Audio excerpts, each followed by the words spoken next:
Well, all right, Anthony. You've never been on here, have you? No, it's my first time. Well, it's a good reason to be on here. Oh yeah. I know, well, I was gonna ask if you've been doing any turkey hunting. I know you have, because we've been doing it together. Yeah. Went this morning. The joys of public land. That's been rough. That's, a lot of blowed out proportion in my mind, but, Yeah. to say the least. Yeah, I had a few choice words to say this morning, but keep you from having to edit the video. Just keep it to myself. Well, the good thing is there's still birds out there. Not hearing a whole lot, but I don't know. They're in a funk right now. Yeah, they're gobbling good on the lamb when they hit the ground. They ain't saying much. And the ones that don't have hands, they want to circle you at 100 yards because people don't know how to call and get them to respond to you and put their call down. Yeah, it's not.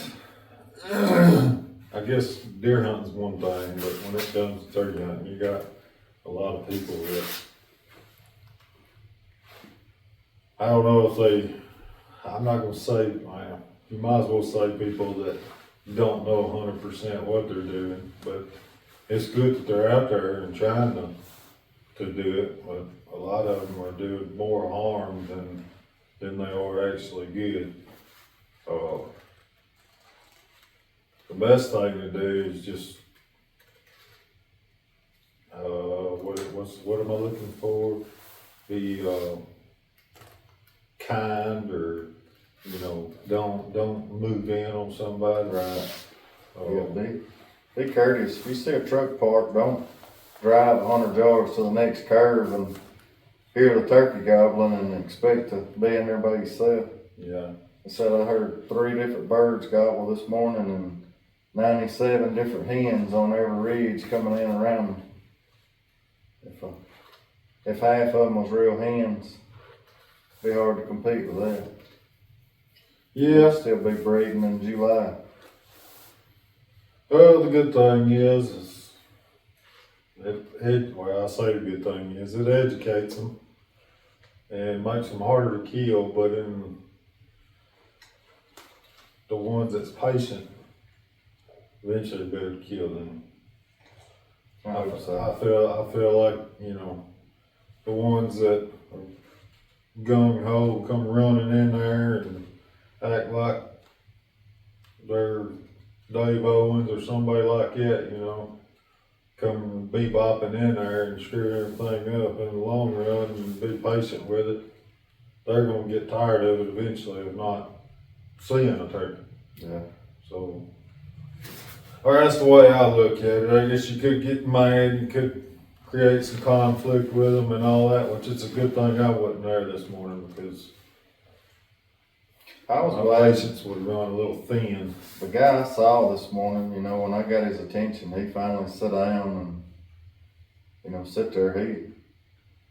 I realized real quick where he had sat down that if that bird would have worked in faster, that he had me cut off from the turkey. So I just kind of backed up and was gonna try to make a different play on the bird, and another bird fired up and the guy actually went to him, and I should have just stayed where I was at. But when he decided to come back, when the turkey that I was on fired back up, that's when I about lost my cool.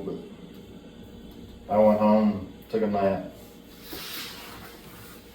There's always next weekend. That's that old man syndrome, man, coming home taking a nap. Yeah.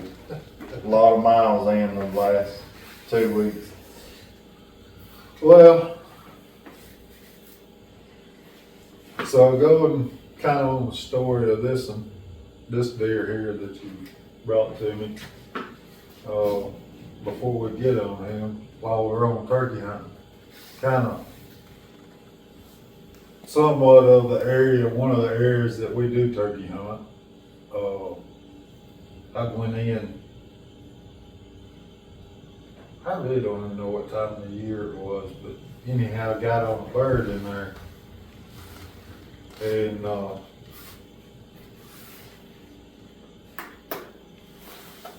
still that bird kinda haunts me. I don't know what happened, but I know that I struck the bird.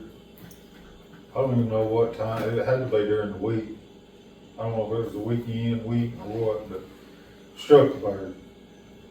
Middle of the day. And,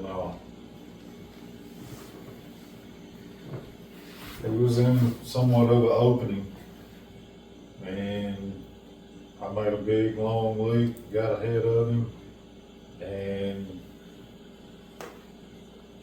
dummy me sat down. And I do this a lot. Which majority of the birds that I kill, I've got a few of them that are by script that kind of sit up above them. They come peeking up. But a lot of them that I've killed in the past now I've been downhill, which I know they say is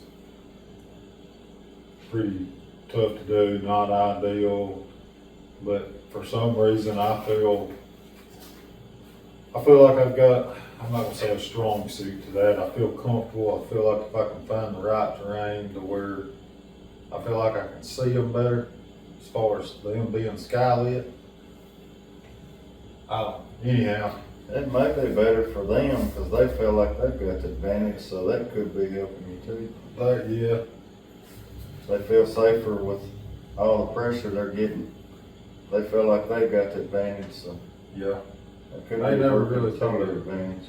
Never really thought of it like that, but I know I struck the bird there, got within, I don't know. I know I was coming up in the wide open and he gobbled, and I said, "Ooh, I can't go no farther." So I looked around.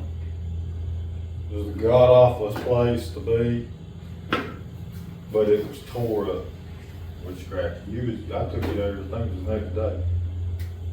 And I said, well, I looked around and I found a tree downhill from there.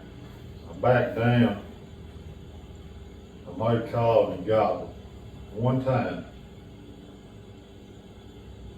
So I sat there and I never called again. I think I scratched in the leaves. Never heard a gobble, never heard a drum, never heard footsteps, never heard nothing. And within 15 minutes, or no, I said, I don't like this tree. I said, I need to be, there's another tree like 5 yards that had cover around it. I said, I got to get to that cover. I said, I stick out like a sore thumb right here. So I eased up, I got looked and couldn't see nothing. I said, I got time. So I snuck up there and I got to that tree, got settled down, and I was pointing towards the direction of the last gobble. And for some reason, something told me it was like a point that can't come down on an angle. And I said, well, he ain't gonna come out right here. I said, if he comes, he's gonna come around the tip of it because he's seeing off this side. And if he comes around, he'll be able, when he gets there, he can see both sides. So I eased my gun over. When I done that, I heard, and I called him. So as he's going, I come through. There was a tree, and I said, well, as soon as he comes past that tree, I said, I got him. Well, when he went behind that tree, I had the bead on the other side of the tree. By that time, wings, he went taking off flight. I shot at the bird, and didn't hit him. But I know we went back. I don't know if it was the next day or. It was within the next day or two. Yeah, I think it was something like that. And we went in there. And I don't know, did we ever get on a bird that day? I don't even know if we heard one. I don't think we did. But I know what we did see in there. Yeah, that's where the story of this deer comes in. So it was an old roadbed and it's clear. and there's an old log laying there, on that road bed. And we sat on that log listening. And we might have been, I don't know if we went in there 2 days in a row or just one, I can't remember. We sat on that log several times that year. But I know when we sat there, one of the days there was,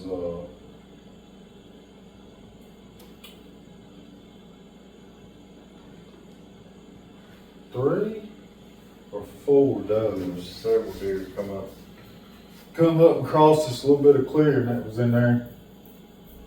And I know they'd come up on the right side, and I remember I had told you that I found some big tracks in the creek bottom. Now, we may have went down in the bottom. Yeah, between that bird and the other several birds we hunted in that area, we'd seen quite a bit of big sign, old sign. I know the day before, when I had missed that bird, I come down, got in the creek, walked that creek and found some big tracks in the creek. And there's another guy that we know, that had seen some tracks in that same creek. It's probably the same tracks, I ain't 100% sure. Kind of walked that around, and there was multiple what they call SMZs, but feeding out of all that. I never went in there. I never, during all deer season, it was in the back of my mind, but I had other stuff on my mind that I kept going to. And never thought once about, you just get, I don't know, you get to scouting and looking around, you get to seeing so many different areas, and it's hard to cover everything that you want to. We had bounced around several different areas both seasons. No acorns, what acorns fell was gone by the first of gun season, so we had hunted several of our kind of go-to areas and wasn't seeing anything. I think I'd seen 4 or 5 deer during both seasons and very few deer first of rifle season, and me and my dad was hunting together, and I told him, I said, I know an area that's full of deer during turkey season. I said, there should be a lot of browse in there, a lot of, undergrowth, stuff from the eat. We wasn't finding any feeding sign, just very limited sign of anything, and I knew, the rut should be getting going just any day, and we wasn't finding any kind of buck sign, any feeding sign. So we just kind of packed up where we normally hunt and just started going to places we knew should have browse and should be holding some does. So, I know the story was, y'all walked in, your dad said, tell us all about how it went down, like as far as you and him getting there. And We hunted that morning and didn't see anything, and come home, we ate lunch. Was kind of running stuff through my head and thought about this area, and there's 2 or 3 things going on in the area where would be 2 or 3 good gun stands. And we went to Plan A, and there was a guy getting out of the truck at Plan A.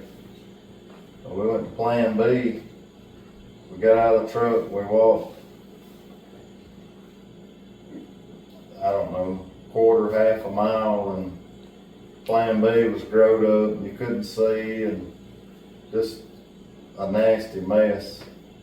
Something you'd want to rabbit hunt in. So we backed out and went to Plan C. When we got to Plan C, we started finding a little sign, and I told my dad, I said, if you want to hunt here, you can climb here. I said, or I'll climb here and you can go to where we had sat and watched all the deer. you know, it don't matter to me. I hated to really leave him, you know, kind of where he sat was really just kind of back out of the way. I mean, you might see something come through there. It'd probably be does or young deer, but he said he had made it that far. That's where he wanted to climb. And it took me 15 more minutes to walk to the tree I was going to climb, the area. I climbed the tree, and as soon as I pulled my rifle up, I thought he was coming to get me. I could hear him walking, or I could hear something walking. And I thought Daddy was coming to tell me that he wasn't gonna sit there, let's go. And when I looked up, it was him. He was coming. I don't know if he was tracking me or trying to figure out what I was or what, but he had actually walked back out in the old roadbed that I had just left. So close to that, He was standing beside the log. that we was set on, Yeah. 32. Yep, he was less than 5 yards from that log when I shot him. Did you know that he had that kicking off of his back back there? I didn't. When I looked at the deer, I thought he was just a decent 8-point. I didn't kill anything with a bow last year, and it had been a struggle bust. So when I seen that he was a decent frame, I thought, 8 or 9 point, I'm shooting that deer. And he actually run and fell within 50 yards of me in the stand, and I could see that, but I'd killed a couple deer out there years past that had one side messed up or, had something funky that wasn't sure what it was, and that's what I thought. Because I could see his right side when I shot him, and I thought his left side was gonna be just messed up. And my dad actually called me and asked me, did I shoot myself pulling my rifle up? Cause it was so quick. Yeah, I hadn't been gone from him 15, 20 minutes, so he thought I might have had an accident. But I said, yeah, I'd had an accident. I shot a mature deer out there just on a freak accident. He's very unique, I know that. I think you said he was actually small body. Yeah, he was the smallest big deer I've ever killed. From his nose to his tail, he was a dwarf. Didn't they age him? They aged him at 5.5 plus. So I think he's older than that. yeah, I wasn't sure. It kind of seems like, I don't know, which he may not have no genetics to have brows and stuff, but it seems like, I feel like when the brows get wider apart from each other and get shorter, like they're more farther up in the base. I don't know, it could just be more of a genetics thing, which is probably what it is, but I know that 6 I killed several years ago is like that, real wide from his brows, but they're like he's going downhill, real short time. Well, that's with all the the character he's got. I figured he was at least mature. He's got another point off the back that you can't see at his bases, but he is definitely unique. So just one of them things, like thinking outside the box, kind of, not overthinking. Basically, the mountain not having acorns, and using what the deer is actually feeding on at the time, and just Between talking to you and David and Jamie and my dad, several of the guys I talked to a lot about hunting that I trust, they wasn't finding any good feeding sign. Everything they was finding was, if you could find something green that there's browsing on, you better be hunting. yeah. So I was kind of going back through notes and looking at pins and stuff that we had dropped from finding sign during turkey season and pre-season scouting, and that was one of the only areas I could come up with that had, a new doe should be hanging out around the openings and the clearings, and I knew that stuff had a couple of years of age on it that, you know, it might be holding a good deer, and he could come through there in the daylight and kind of scent checking or something. But I don't know if the deer heard me walk in, he heard me climb, but I feel like when I turned out of that road, I feel like the deer was bedded within 100 yards of me. Because from the time I first heard him to the time I seen him, it wasn't a minute, 2 minutes, and I feel like the deer just got up. Well, I know searching for food last year, I got on in an area, and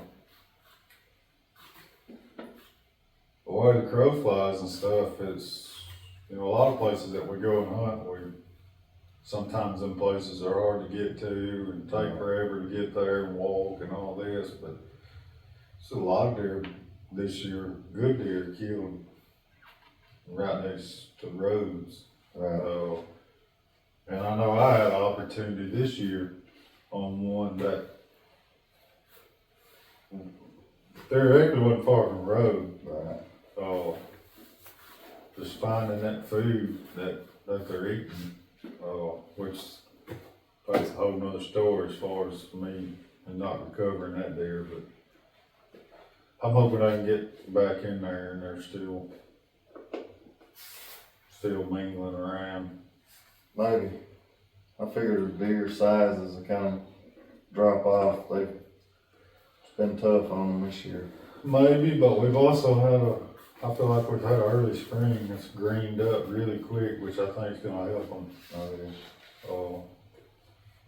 I know we have flip-flopped around and seen where deer have really gotten, which we haven't had. I mean, we've had some good deer killed, but we ain't had no giants basically killed in a couple of years, really. Well, we did have, I think there was one on Forest this year. 170 and some 170 something, 170 and some change. Yeah. But well, do you have what's your plans for next year? Or well, I guess it would be this year. Well, I guess it all depends on what I find in late September when hopefully the white oaks start falling. We've walked through several trails and stuff. I've heard you say you didn't have time to mark them, but you was going to a bird and I was kind of lagging behind, but I've been dropping pins on this stuff. Well, the question is, are you gonna have any time left during that time of the year? Probably not. If everything goes as planned, I'll have just enough vacation that's left from work to take my wife on our summer vacation, and I'm trying to keep it to where I've got 3 or 4 days left for deer season. But if turkey season don't pick up, thinking about selling all my stuff and buying a boat. Go fishing. Go fish. Well, Daniel Williams would like to hear that. Yeah, if this year keeps playing out during turkey season, I may make my dad a happy man. I may be back in a boat next spring. He won't even, he'll have you fishing all winter long and everything. Be all winter long, all summer, spring. Yeah. That ain't terrible. Well, I appreciate you letting me mount him, Oh, he looks good. and hopefully you get another one next year to make your wife happy to hang another one up on the wall. Yeah, I don't have the problem that Jamie does. I ain't having to just put deer in holes. I've got plenty of wall space to put a few more. Yeah, Leah's my wife. I think we're gonna be putting 4 on the wall this year. I'm redoing one, and took antlers off out of well, I didn't take it out or anything, I actually killed the deer several years ago and never mounted him. Put them antlers on that mannequin, took them antlers out that was on it. I'm gonna do a competition piece this year with it. And then a deer I killed this year, just I'm gonna mount, and then another deer that I killed along with my daughter, we actually doubled. Gonna mount him, so that makes 4. I don't think Liz is too happy about it, but Well, we got plenty of wall spaces, like Yeah. you telling her. yeah, We- she'll understand. She don't hang pictures or nothing like that, so all the walls are bare. Feel like they need to have something on them. Well, I've got one wall that I claim was mine. It's one of the biggest walls in our living room, so. I've got several more, hopefully to add to it. Oh, you will. It will. It'll happen. Well, Anthony, I appreciate you coming on. And Thank you. hope to see you again next year.